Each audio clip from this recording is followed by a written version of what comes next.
مساءكم ورد وفل وياسمين، شلونكم؟ شخباركم؟ اليوم ان شاء الله بسوي معاكم منقوع البراين او المنقوع السحري حق الطيور. انا سويت معاكم ذاك اليوم الفيديو اللي قبل المنقوع اللي نقعت فيه الدياية. اليوم براويكم المكون الأساسي. أنا قلت لكم كل الطيور تقدرون تسوونها. أنا دائما أسوي هذه الطريقة حق البط صراحة. ديك الرومي سويته مرة واحدة ما حبيته وايد، لكن البط لذيذ، الدياي، الفري، الحمام، أي طيور تقدرون تسوونها. حتى القطع الدياي عادي تقدرون تنقعونها للطبخ، الطبخ العادي نطبخها، لكن للنقع اللي بنشويه بالفرن أو نقليه على بالمقلاة على الشولة لازم إذا نقعتوه يصير أحلى، يروح منه الدم، يروح منه الزفارة. حتى لو ما غسلتوا الدياي عادي، لكن أنا أغسله، أحب غسلة أولية بملح أو طريقتكم اللي أنتم تحبونها ونقعوه. في ناس لا تنقعه دايركتلي من غير غسيل، هو راح يشيل كل شيء من دم من زفارة، وراح المنقوع هذا يدش في كل الأنسجة مالت الدياية، يخليها من داخل كلها طرية ومن برا تصير معاكم مقرمشة وحلوة وجوسي. طبعا المنقوع الأساسي وهو سكر، أي نوع سكر عندكم، هذا نص كوب. ممكن تحطون سكر بني، ممكن عسل، ممكن دبس، دبس التمر طبعا مو دبس الرمان. هذه ملعقة كبيرة خل، وهذا ملح خشن. أنا قلت لكم الفيديو اللي قبل ما كان عندي ملح خشن، لكن للنقع الأحسن الملح الخشن مو الملح العادي. إذا ما في ملح عادي لكن الخشن أحسن، هو الأساسي حق النقع. هذه الخلطة خلطة سحرية حق الدياي، تخليه ينن ما في أي ريحة. طبعا هذه الأساسيات. لكن إذا بتضيفون أشياء ثانية أنتو كيفكم. وأهم شيء بهار بودر ما نحط. إذا بنحط أي نوع بهارات لازم تكون صحيحة أو حب. أنا راح أضيف معاهم ليمون وكلمنتينة اللي هو يوسف أفندي، هذا كلنا نعرفه، أو برتقال نفس الفيديو اللي طاف ممكن تحطون معاه كيفكم. راح أحط معاهم بعد ورق غار وهيل. طبعا عادي ما في مقدار معين، اوكي. ممكن تحطون دارسين، قرفة، ممكن تحطون زعتر، بري، اي شيء بخاطركم ممكن تحطونه، لكن نفس ما قلت لكم هذه هي الاساسية. هذه الخلطة انا شنو بنقع فيها حق باكر، بخليها ليلة كاملة. اذا بتنقعون اقل شيء 4-5 ساعات المنقوع يكون معاكم، لكن اذا كان ليلة كاملة احسن. انا بسوي فري، انا كنت ناسية اشغل الاضاءة معاكم، ما يخالف. أنا جبت الفري هذا طازج فريش، كل علبة فيها 6 حبات، أوكي. الحين أنا راح أنظفهم بس بملح، أغسلهم، أشيل إذا في عليهم ريش في شيء، أنظفهم وأنقعهم معاكم بالمحلول. راح أجهز الفري وبعدين أجهز معاكم المحلول، أوكي، اللي هو البراين اللي قلنا عنه. طبعا نفس ما قلت لكم هذا المحلول حتى إذا في ريش في أي شيء كله يشيله. لما تشوفون أطراف الدياي ناشفة هذا المحلول يحلها، أي وسخ أي دم أي شيء كله يشيله المحلول. طبعا أنا هني ما قلت لكم إن الملح نص كوب، أوكي، بس أنا حاطته في الكوب المعياري اللي هو الكوب الواحد، وهنا قلت لكم نص كوب سكر. أي صحن عندكم يكون كبير راح أحط فيه بسم الله ماي دافي. بسم الله الرحمن الرحيم. ماي دافي أول شي بحط علشان أخلط المحلول.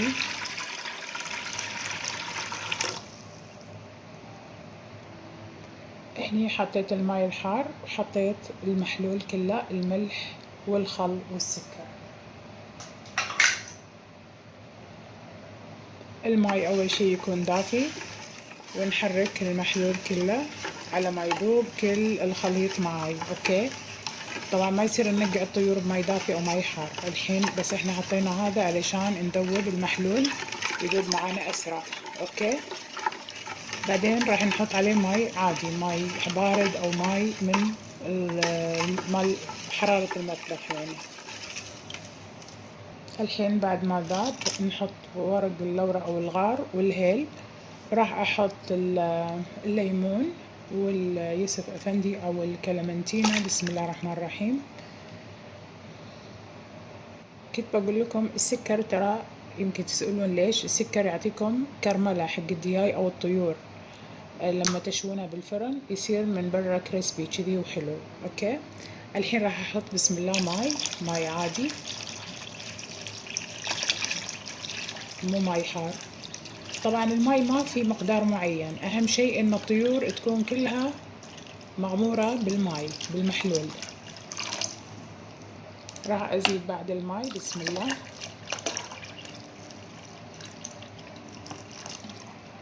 هني غسلت الفري او السمان حطيتهم بالمصفى، الحين راح احطهم في المنقوع. راح احط بسم الله الرحمن الرحيم الفري كله داخل المنقوع مالنا، المنقوع السحري هذا الحلو. تقدرون تحطون جزر اي شيء نفس ما قلت لكم. راح اخليهم طبعا يغمرهم الماي، اذا يبون ماي بعد راح ازيد، بس ما اتوقع يبون بعد ماي، هذا كافي عليهم. وتدرون السمان او الفري وايد يكون في زفارة اكثر من الدياي، فهذا المنقوع وايد حلو له. شوفوا كذي غطيناهم بالكامل ما يحتاج ماي.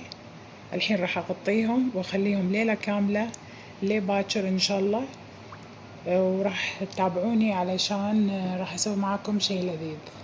اشوفكم باكر ان شاء الله. سلام، شلونكم؟ شخباركم؟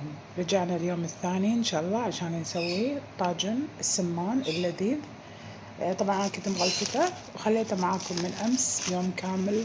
نشيل هذا الحين وراح نطلعه من الماي هذا نحطه بمصفى واراويكم.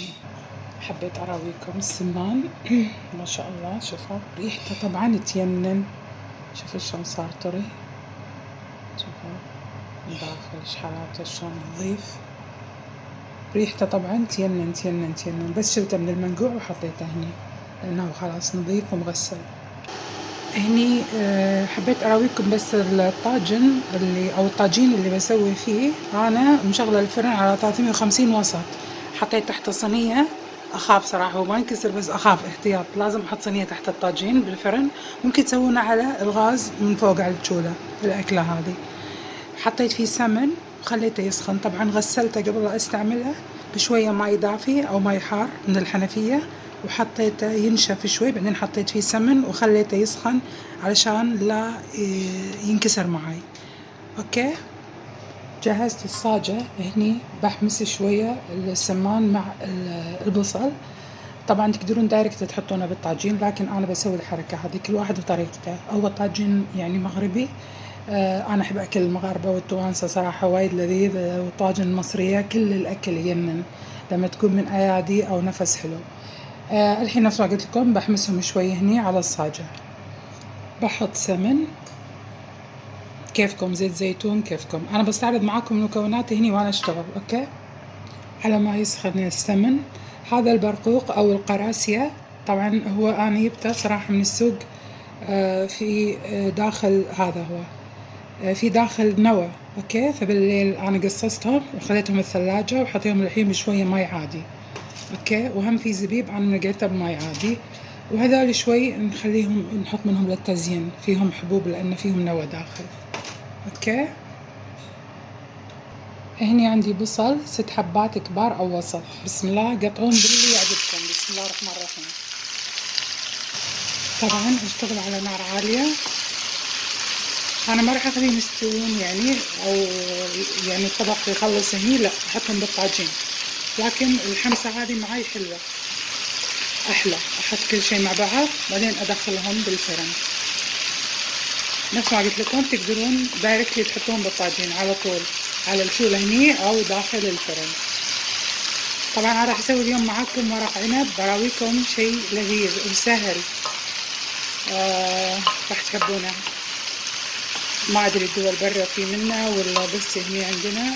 انا شفت في قطر، في ما ادري باي دولة يعني جاهز عشان لا تقولون شنو بتراوينه. اشتغل على نار عالية. راح احط قفشة ونص صغيرة زنجبيل، راح احط قفشة ونص صغيرة ثوم ونحرك.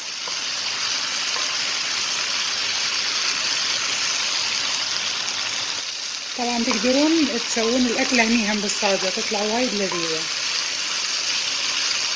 الحين راح احط الفري اول ما نشم ريحة الزنجبيل والثوم. بسم الله الرحمن الرحيم.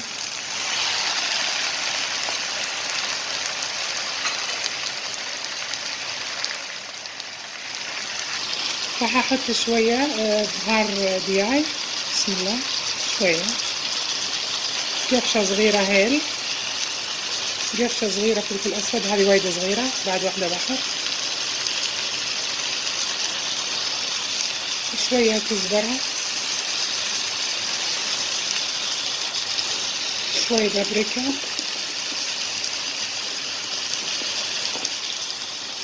بابريكا حلوة، وهذا الفلفل المجروش انا احبه مع الاكل. البهارات اختياري، اللي انتم حابين حطوا. شوي كمون بالنظر كله. نحركهم مع بعض.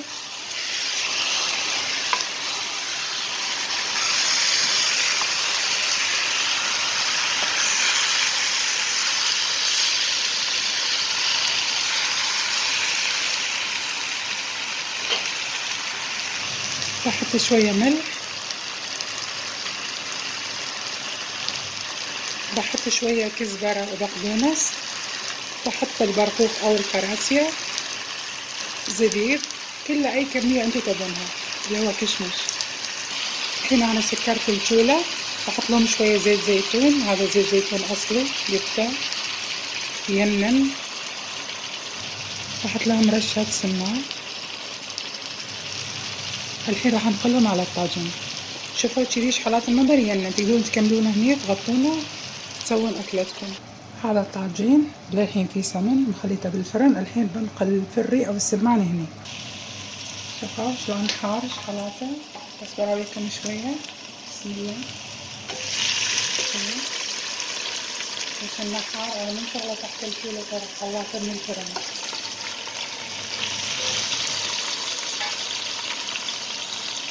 طبعا هو شبه مستوي.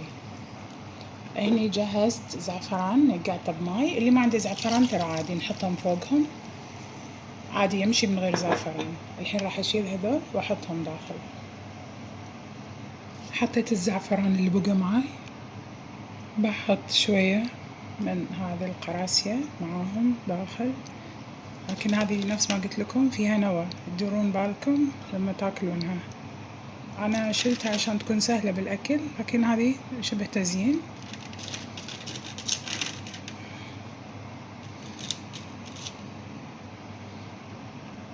طبعا انا دقت شوي من طرف المرق، هو شبه مستوي. وهني بحط رشة سماق عليهم، يطلع ينن ينن ينن. هذا الطاجين نص مغربي نص كويتي لازم نحط اضافاتنا. اوكي. بحط معاهم ورق لورا او الدارسين، خليه بالوسط وبس. راح اغلفه واخليه ساعة ساعة ونص بالفرن على ما كله يتسبك. ما راح نحط ولا اي شيء ثاني، هذه كل الاشياء اللي حطيناها. حط له ورق زبدة وفوقه تصدير. الشيء اللذيذ اللي براويكم اياه هو ورق العنب هذا الجاهز من كيفكو. منتجاتهم كلها روعة روعة روعة. طبعا انا مجربة كذا شغلة عندهم، ووايد اشياء كلها جاهزة لكن لازم تنطبخ. اوكي، ما عدا المعجنات طبعا تسخين. هذا في 50 حبة، هذه محتوياته: ورق عنب، عيش مصري، بقدونس، طماط، ليمون، بهارات مشكلة. تقدرون تطبخونه بالطريقة اللي تعجبكم. شوفوا ايش حالاته، شوفوا شلون مغلف. طبعا كان مثلج، انا طلعته قبل بيوم خليته بالثلاجة. الحين بسوي مع الفري او السمان هذا بروحه، وتقدرون تحطونه تحت في الطاجين اللي انا سويته وتحطون فوقه السمان، هم يطلع لذيذ لذيذ. شوفوا شلون مغلف. بفتحه معاكم بطريقة ينن. هذا حلو للي عندهم مشاريع ورق العنب، وايد حلو. سعره كم مو مكتوب، ما ادري، دينار وشوي يمكن او دينارين وشوي. بعدين شوفوا انتاجه 4/5/21 لغاية 3/5/22. بسم الله. خل افتحها. شوفوا شوفوا ما شاء الله شلون مغلف بطريقة ينن. طبعا عندهم ملفوف بعد. جهزت الجدر مالي، راح احط فيه بصل بالقاعة. بسم الله. راح احط الطماط. بسم الله. راح احط البطاط. حطيت البطاط والبصل والطماط. الحين راح احط ورق العنب فوقهم. طبعا اليوم ما قلت لكم انا اليوم يوم ميلادي، عيد ميلادي. وانتم بخير وصحة وسلامة يا رب. شوفوا طاحت لكن ما اختربت، طاحت مني وانا اشتغل. اليوم قلت لكم عيد ميلادي وانتم بخير وصحة وسلامة يا رب. ربي يحفظكم جميعا وان شاء الله تكون سنة خير علينا يا رب. راح ارتبهم بشكل دائري بس. راح احط عليهم الخلطة. الحين راح اراويكم الخلطة الحلوة. يعني انا ما جبت وايد لان بس كذي نقنقة مع السمان يطلع لذيذ.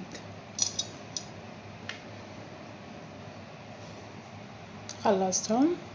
الحين نسوي الصوص او المرقة مالتهم. بحط شوية بهار ماجي، شوية صغيرة.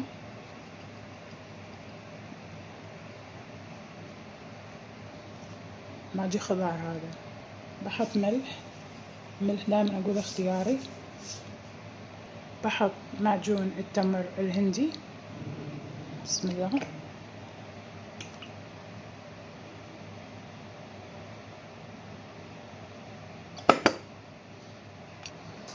بحط دبس الرمان شوية.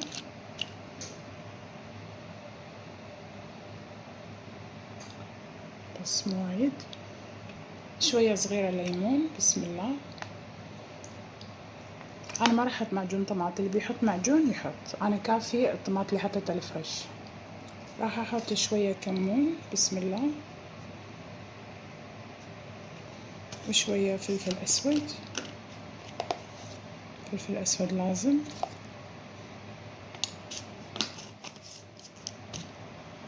راح أحط بسم الله شوية زيت زيتون.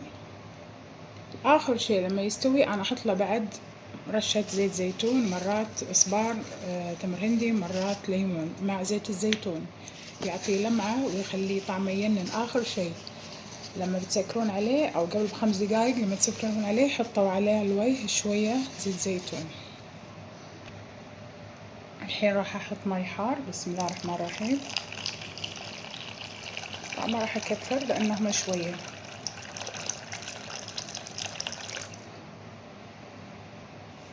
حركهم وبعدين راح أحطهم على ورق العنب. ندوق طبعا شوية، إذا يبي له ملح نعدل هني. أوكي. طبعا ذقت شوية يبي لهم ملح. طبعا هذا زيت الزيتون أصلي ينن طعمه يلسع. الحين نحط أي صحن علشان يمسك الحبات.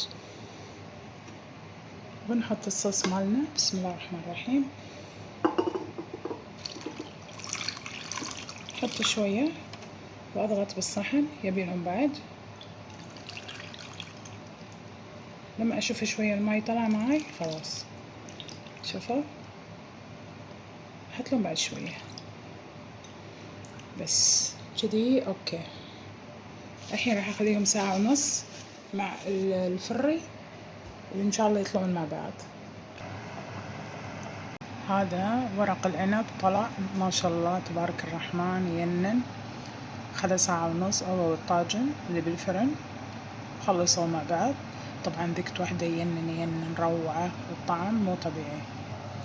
وهذا طاجين طلع من الفرن. شوفوا شكله بروحه ينن.